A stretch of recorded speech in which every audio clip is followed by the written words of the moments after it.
gentil petit bonhomme poursuivi par les fantômes, c'est Pac-Man. Pac-Man, il court, il roule. Ça, à l'époque, Pac-Man, c'était vraiment...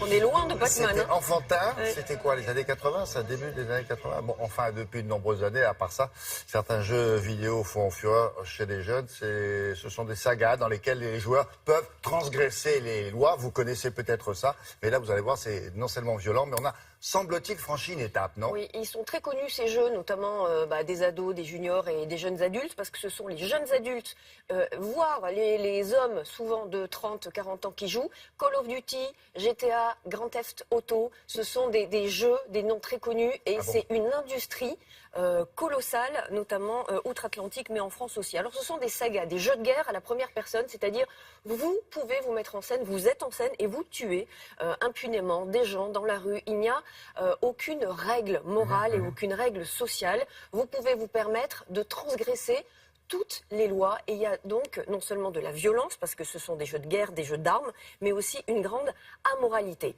Et même les fabricants de jeux, à l'intérieur des sessions, mettent des alertes en disant attention, grande brutalité de cette séquence, vous pouvez sauter une ou deux séquences, puisque c'est extrêmement violent.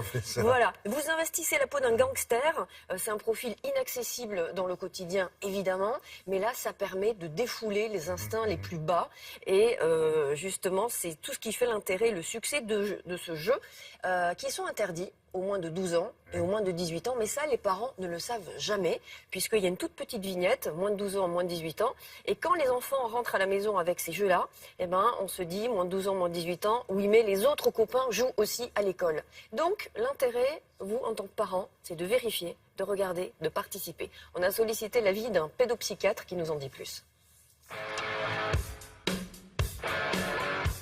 En temps normal, la plupart des adolescents ont un très bon discernement des choses. Quand vous avez des passages à l'acte virtuels, tant bien même que ce soit virtuel, où on vous dit qu'il y a il faut transgresser les lois, les vraies lois pour avancer dans le jeu, notamment, pourquoi pas, un jeu qui propose de monter en niveau en torturant quelqu'un, mais effectivement, ça pose question sur la dimension de valeur et de moralité et d'empathie qu'on peut donner, parce qu'effectivement, dans quelle mesure se dire, tiens, même la personne que je vais torturer, ça va me faire monter en niveau, dans quelle mesure on va donner à l'enfant des référentiels éthiques et moraux pour son développement. Donc c'est des vraies questions un peu qui se posent.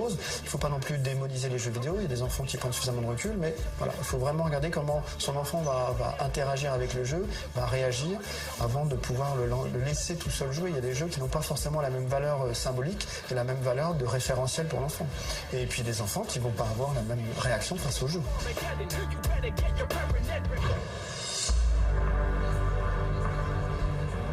La meilleure solution, c'est vraiment que les parents investissent l'univers du jeu vidéo, parlent avec leurs enfants, discutent, essaient de créer un climat de confiance entre les parents et les enfants pour pouvoir ensuite leur expliquer pourquoi est-ce qu'il n'est pas bien de jouer à ces jeux-là, parce qu'on n'a pas l'âge adapté, créer une espèce de climat positif autour du jeu vidéo. Vous avez 5 signalétiques, 3, 7, 12, 16, 18, qui en fait permettent aux parents de faire le choix et d'orienter les enfants vers des jeux adaptés à leur âge. Donc il est extrêmement important de respecter cette signalétique Levy en famille. Oui, ça, ce sont des scènes de la vie presque quotidienne, c'est-à-dire la transgression, elle est là aussi. Autrefois, entrez dans un magasin, l'armée de un tel contre l'armée de un tel. Bon. Oui, c'était des combats légitimes. C'était des combats légitimes, guerre pays contre pays. Là, vous entrez dans une station-service, vous braquez la caisse et vous tuez le pompiste. En gros, c'est normal. Vous êtes dans la peau du braqueur. Voilà, vous êtes le braqueur qui va piquer le sac de la vieille, ou vous êtes celui qui va faire un casse au guichet automatique. Mais chez les adultes, on dit parfois que c'est un défouloir, que c'est plus... C'est l'envie de se défouler et de vivre virtuellement des choses irréalisables dans la vie de tous les jours. C'est ce qu'on appelle une catharsis. La catharsis, c'est une expression des émotions qui sont refoulées.